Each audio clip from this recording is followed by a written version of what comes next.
dear friends, colleagues, honorable guests, I look around this room and I see so many faces that I know, so many who made a choice to stand against this unprecedented tide of hatred and fight for justice. Not because anyone asked us, not because it was easy, but because we knew we had to act.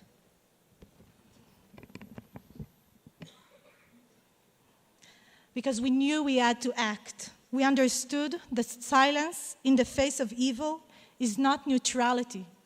It is a form of violence in itself.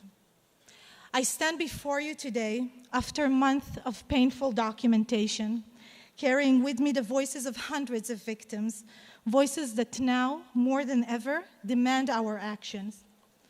Since October 7th, we have lived through a rupture.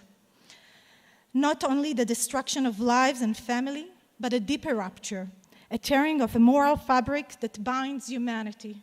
Civilians were massacred, sexual violence was used systematically, acts of terror were carried out with a cruelty so personal that is beyond comprehension. In those first moments, we did not yet know the full scale of the horror. We only knew that women's voices and the voices of so many others were already being buried beneath hatred, denial, and indifference. And so I acted. We acted. We did not hesitate. We did not hesitate, not for one moment. I often say that we walked into fire. The most challenging part of our work continues to be the exposure to the traumatizing materials. We chose to stare into the face of evil, to see what our brothers, sisters, and children have endured. But nothing prepared us to what we uncovered. While documenting the sexual atrocities, we identified systematic torture of families, revealing a new horror, a new crime against humanity, a crime that had never been defined. I often say, if there is hell, this is what it looks like, someone abusing your kin, your loved ones, in front of your eyes. We found ourselves almost unable to bear witness to these atrocities, but we knew we had to continue. As we listened and bore witness, chilling patterns emerged. The same cruelty, repeated across different places, different families, different moments, parents murdered before their children's eyes, children executed while held in their parents' arms, families burned alive together, entire families taken hostage, separated violently, again and again. And it did not end there.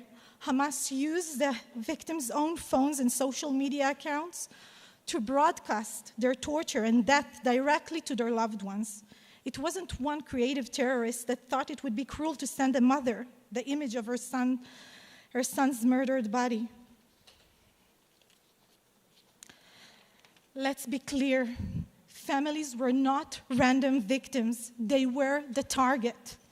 Hamas understood that torturing families creates a suffering so deep, a grief without end. The goal became clear, to inflict a level of psychological terror so profound that it would echo across generations, tear apart the very foundations of our society. It was and remains family-targeted terror. And so together with Professor Erwin Kotler, we gave this evil a name, kinocide. Kin, as in familial relations, side for the systemicity of it. Hamas weaponized the most sacred human bond. Naming it was not an academic exercise. It was an act of moral necessity, because terrorism is evolving. If there is one thing I want to say clearly today and echo loudly across the world, it is this. Without urgent recognition, family-targeted terror risks becoming a blueprint for others to follow. Terrorist organizations around the world are watching. The absence of consequences normalizes the destruction of families as a weapon of war. When families are weaponized, entire societies are at risk everywhere. And this terror is not over. It is a crime still unfolding while our hostages are still being held in Gaza. On a personal note, I also want to share that this work is not only about documenting and fighting these crimes, it is also about giving victims the language to express their suffering. Just recently, I received a phone call from a father who had been forced to watch a horrific video of his daughter.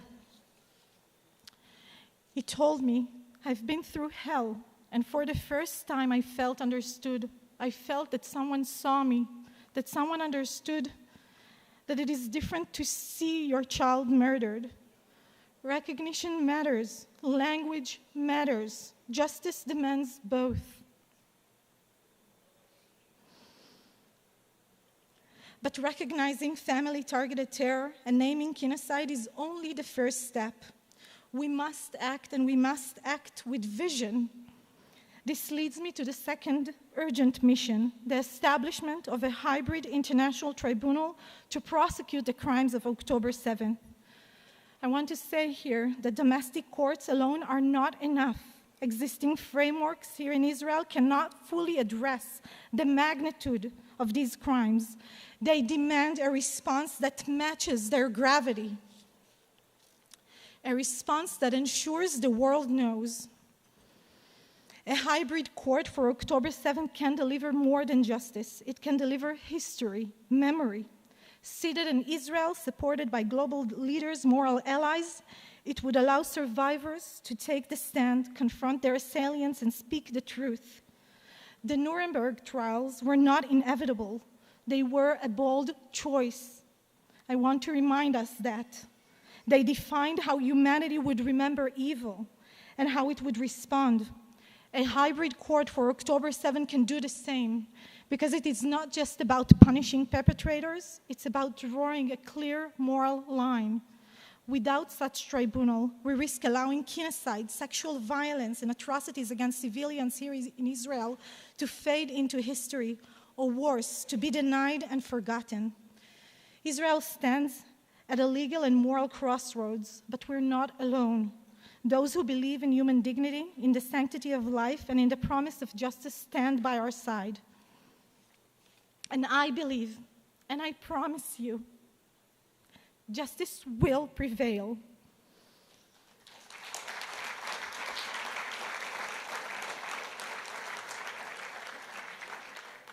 We just need to keep doing our best, knowing that even the smallest acts of courage can bend the arc of history toward justice. Lastly, I hold in my heart the prayer that our hostages may soon celebrate their own exodus to freedom. May they come home now. We must bring them home now. Thank you.